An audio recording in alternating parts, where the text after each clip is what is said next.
जैसे ही गोविंद दास जी पद गाते थे, गुसाई जी श्रृंगार करते थे ठाकुर जी का, गोविंद दास जी पीछे खड़े खड़े पद गाते थे। तो जैसे ही गुसाई जी श्रृंगार करते करते थोड़ा श्रृंगार लेने के लिए नेक दूर जाते, ठाकुर जी ऐसे खड़े खड़े नीचे से एक मोती उठाते, मोती उठा के ये मारते टक के गोविंद दास के सिर पे। और जैसे ही गोविंद दास के सिर पे लगती, गोविंद दास कहते माने ना दारी की तो बताऊं, रुक जा। जैसे ही वो मोती लेकर के वापस गोविंद दास मारते, तब तक गुसाई जी वापस आ जाते। और गुसाई जी के आते ही वो मोती ठाकुर जी की जगह गुसाई जी में जाके लग जाता। गुसाई जी कहते हे गोविंदा, तू ठाकुर जी को मोती मार रहा है। गोविंदास बोले मेरो माथो देखियो, ये गुम्माटो फूल को ये आपके लाला ने मारो मोए। आपको लाला ऊधम मचावे वो ना दिखाई दे आपको, और मैं नेक कछु कह दूं सो मुंह पे चिल्ला रहे हो, मुंह पे बरस रहे हो, या समझा लो बहुत ऊधम मचावे ये। ऐसी लीला करते। गुसाई जी के नेत्रों में आंसू आ जाते, बोले गोविंदा तू कितनो भाग्यशाली, तेरे संग ठाकुर जी लीला करें। गोविंदास के साथ ऐसी ऐसी लीला करते महाराज। तो दोपहर के समय जैसे मंदिर बंद होते, ठाकुर जी महाराज फेंटा कस के आ जाते, ए गोविंदा चल खेलवे चल रहे हैं। ठाकुर जी गोविंदास के संग खेलने जाते। एक दिन ठाकुर जी बोले गोविंदा तू घोड़ा बन जा, मैं तेरे ऊपर बैठ के डोलूंगो। गोविंदास जी घोड़ा बन गए।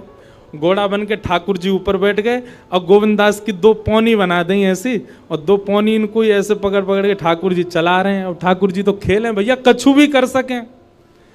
गोविंदास के ऊपर बैठ गए और उसको चलाने लगे। अब चलते चलते गोविंदास रुक गए, तो ठाकुर जी बोले ए गोविंदा चल, ए मेरे घोड़ा चल। गोविंदास जी बोले जय जय जय जय, नेक उतर जाओ। ठाकुर जी बोले काय को?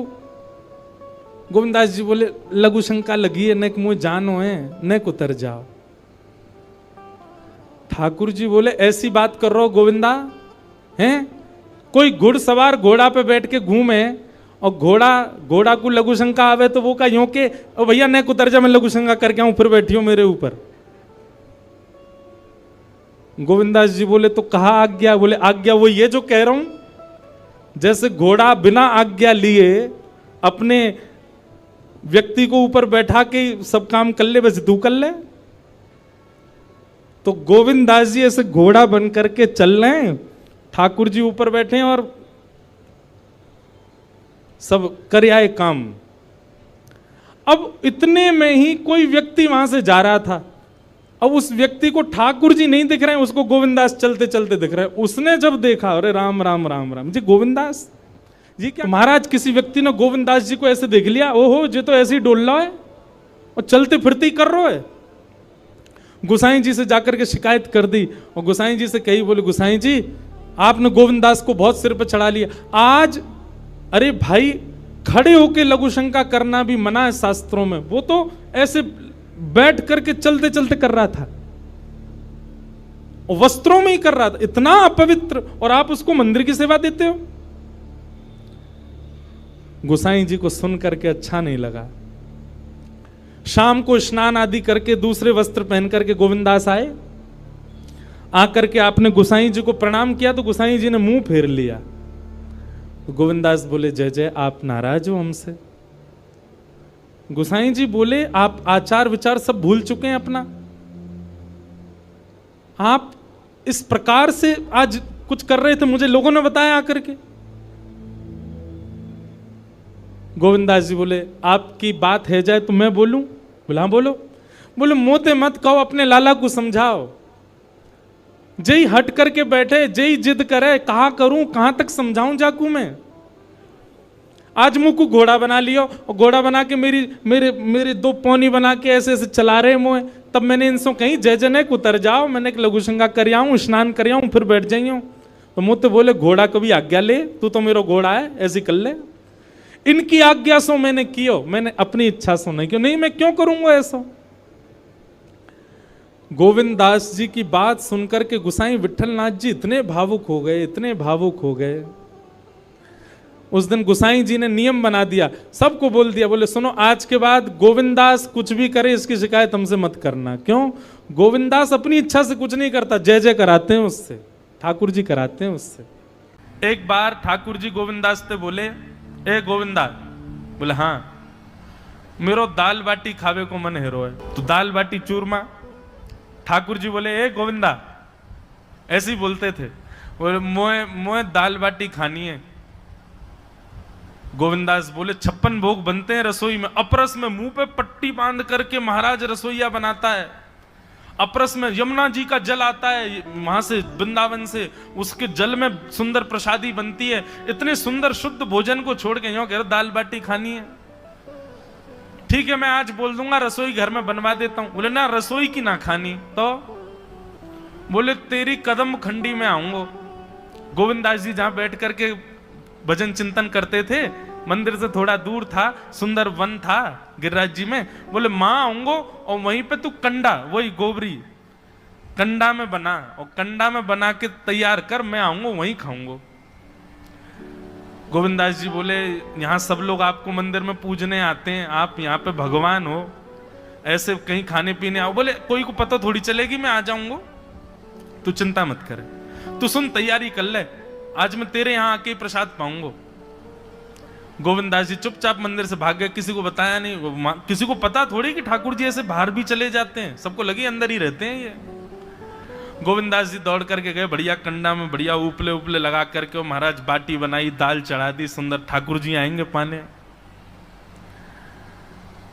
एक पंथ दो काज, ठाकुर जी को दो लीलाएं एक साथ करनी थी। एक तो गोविंद दास के संग सुख लेना है, और एक झाड़ू लगाने वाला गिरिराज जी की तलहटी में झाड़ू लगाता था, उसको मंदिर में प्रवेश नहीं करने देते थे लोग। तो वो बेचारा बाहर खड़ा खड़ा ही दर्शनार्थियों से पूछता था कि ठाकुर जी दिख कैसे रहे हैं, मुझे ये बता दो। दर्शनार्थी आकर के बताते थे नीली ठाकुर जी ने बाघा पहना है, गले में मोतियों की माला है, मकराकृत कुंडल है, ऐसा टिपारा ठाकुर जी के सिर पर रखा है, और ऐसा ठाकुर जी का श्रृंगार है। तो वो बाहर खड़ा खड़ा नेत्र बंद करके सुन सुन करके ही अपने चित्त में एक झांकी बना लेता था, और मन में सोचता था ऐसे दिख रहे होंगे ठाकुर जी। पर रोज प्रार्थना करता था, नाथ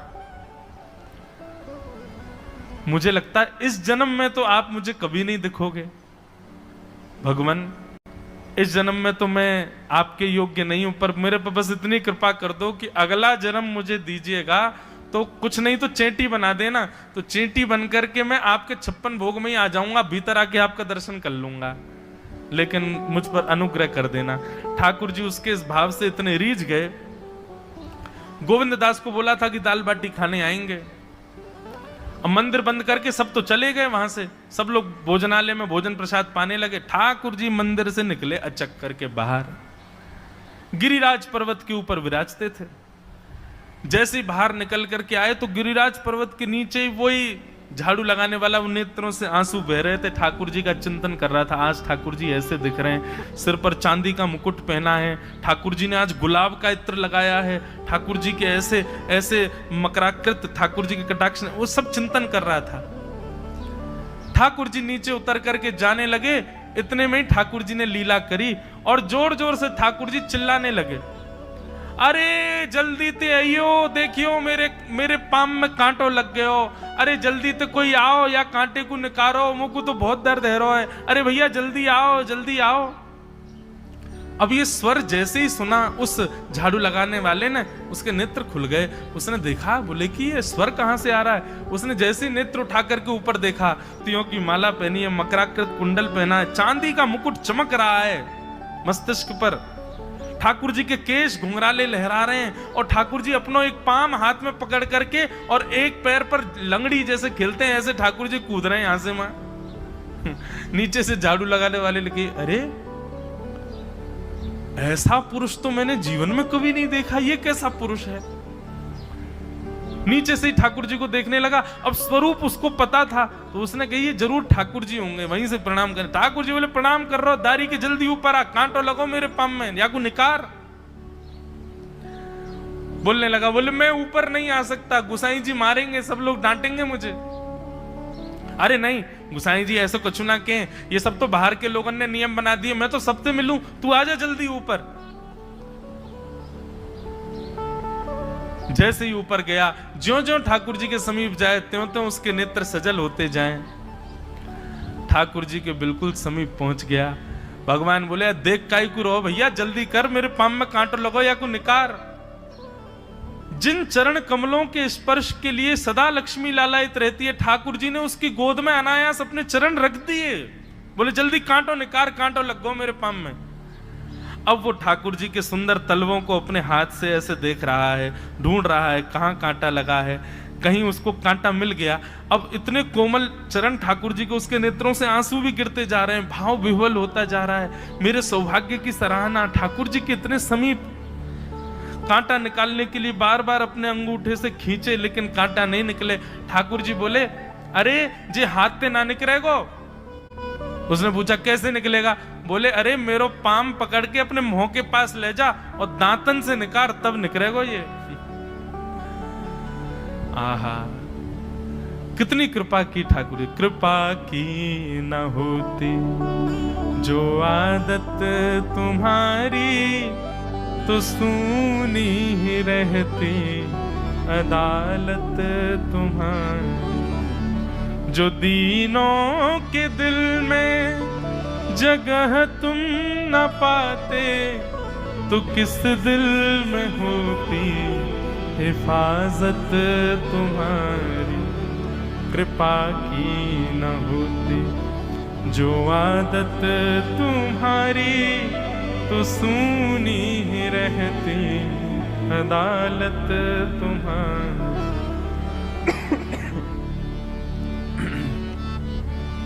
कितनी कृपा। उसने कांटा निकाला मुख से। ठाकुर जी बोले अब चल, मुंह से चलो ना जा रहा। गोविंद दास ने अपनी कदम खंडी में दाल बाटी बनाई है, मुंह ले चल वहां पे। बोला कैसे लेके चलूं? बोले तेरे कंधान पे बैठ जाऊंगा मैं। और ठाकुर जी ने अपने दोनों पांव ऐसे लटका लिए उसके यहाँ पे, और सिर पकड़ करके उसके ऊपर ही बैठ गए। बोले चल ले चल मुंह को। वो तो महाराज बेहोशी सी हो रही है, उसको विश्वास ही नहीं हो रहा ठाकुर जी मेरे संग इतनी बड़ी लीला कर रहे हैं। गोविंद दास की कदम खंडी में पहुंचने से पहले उस बालक ने ठाकुर जी गोविंद दास जी मुंह बहुत मारेंगे, अगर उनको पता चल गई मैंने आपको छू लिया है तो मुंह बहुत डांटेंगे। आप एक काम करो, अब यहां से आप पैदल चले जाओ, मैं यहीं खड़ा हूं। ठाकुर जी बोले यहीं खड़ो रही हो, तेरे काजी दाल बाटी लेके आऊंगा मैं। ठाकुर जी पहुंच गए गोविंद दास के पास। आहा, जो ठाकुर जी अचल दिखते हैं सबको मंदिर में, वो सचल दिखते हैं गोविंद दास को। कितनी बड़ी कृपा। गोविंद दास के यहाँ ठाकुर जी पहुंच गए, और पहुंच करके ठाकुर जी बोले चल गोविंदा जल्दी खवा, मुझको तो बहुत जोर की भूख लगी है। गोविंद दास बोले हाँ हाँ बिराजो। सुंदर व्यवस्था कर दी। ठाकुर जी बैठ गए, और बैठ करके सामने पत्तल पर महाराज बाटी रखी, दाल रखी, चूरमा रखी, चटनी रखी, सब बढ़िया सुंदर सजा दी। अब ठाकुर जी पा रहे हैं, प्रेम से पाते जा रहे हैं, और पाते पाते बीच में कहे और ला, और जल्दी ला, भूख लग रही है मुझको। गोविंद दास बोले पहले इनको तो खा लो। अरे ना तू जाने ना है मंदिर में मेरो भूख कैसे लगे?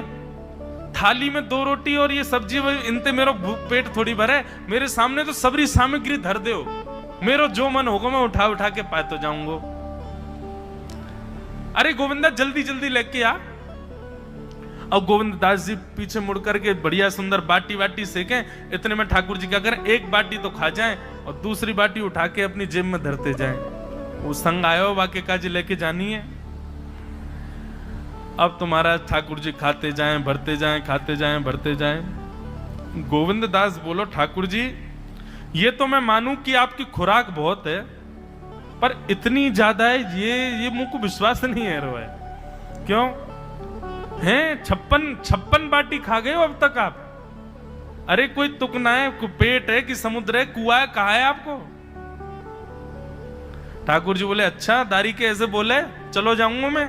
अरे नहीं जय आप तो पाओ। ठाकुर जी तो जेब में भरते जा रहे थे। अब ठाकुर जी का पेट भर गया। ठाकुर जी बोले चल भैया गोविंदा अब पेट भर गयो, नेक देर हम एक पेड़ के नीचे बैठ के नेक सुस्ताए लें, फिर बाकी बाद मंदिर में जाएंगे। 4 बजे मंदिर खुल जाएगा दर्शन देने। जैसे ही ठाकुर जी खड़े भये महाराज, सोई उनकी पीतांबरी फैल गई। पीतांबरी फैली। गोविंदास बोले जय ये बाटी खाए के आप इतनी जल्दी मोटे कैसे है गए? ये पेट आपको है तो सही, लेकिन ये इतना चौड़ो कैसे है गो? और पेट कोई खावे तो वो आगे की तरफ निकले, ये कोने में कैसे निकल रहा है? ये दोनों तरफ पेट बाहर कैसे आ रहा है आपको? ठाकुर जी बोले ना ना कछु ना कछु, नहीं नहीं नहीं दिखाओ। अब तो महाराज गोविंदास ने पकड़ के जैसे ही पकड़े तो अंदर से बाटी निकल आई। जे बाटी कौन के काजे भर के ले जा रहे हो? सही सही बताइयो लाला, कौन के काजे? कोई और सखा बना लियो तुमने मेरे अलावा? गोविंदास जी बाहर गए, बाहर जाकर के देखा तो एक वृक्ष के पीछे वो झाड़ू लगाने वाला बैठा था। अच्छा, तो अब जे आपको सखा बन गए, जे आपको मित्र है गयो, या के काजे बाटी भर के ला रहे हो? ठाकुर जी के अच्छा, अरे भैया ठीक है, अब तू सबंत कह मत दियो कि मैं या के संग आयो, या के संग खेलूं। अरे बेचारो बड़ो प्रेम करे मोते, ये भूखो बेचारो, मैंने सोची या के काजे बाटी ले चलूं। गोविंद दास जी के चित्त में एक क्षण के लिए तो ये भाव आ रहा है कि ठाकुर जी कितने प्रेमी हैं, लेकिन बाहर से कैसा दिखा रहे हैं?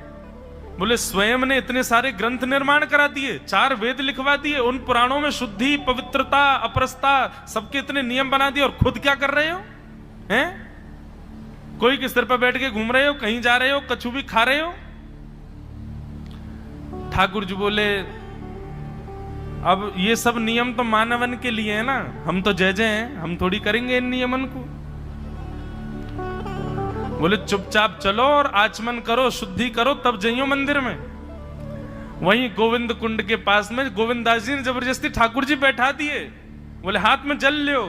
ठाकुर जी जल लेकर के बैठे, बोले अब करो अपवित्र पवित्रो वा सर्वावस्थांगतो पिवा। ठाकुर जी आचमन कर रहे हैं, अपनी पवित्र कर रहे हैं ऊपर से लेकर नीचे तक। इतने में ही गोविंद दास बोलते बोलते बोलते बोलते पीछे के गए और ठाकुर जी की पीठ पे जाकर के एक धक्का दियो महाराज, पूरे ठाकुर जी डुबा दिए कुंड में। ठाकुर जी पूरे ऊपर से नीचे तक भीज गए। ठाकुर जी बोले दारी के तेरी शिकायत करूंगो, गुसाई जी तक कहूंगो तू ऐसे करे मेरे संग। गोविंदास बोले मैं बता दूंगा तुम कौन कौन के कंधान पे चढ़ के घूमो। आप मंदिर के लिए इतना नियम बना रखो है, नहा के आओ, धो के आओ, हाथ पांव खासा करके आओ, और कुछ अपवित्र वस्तु मत छीलेना, अपरस में रहना, गीला वस्त्र तन पे होना चाहिए। आपकी सेवा के लिए इतने नियम, और खुद क्या कर रहे हो?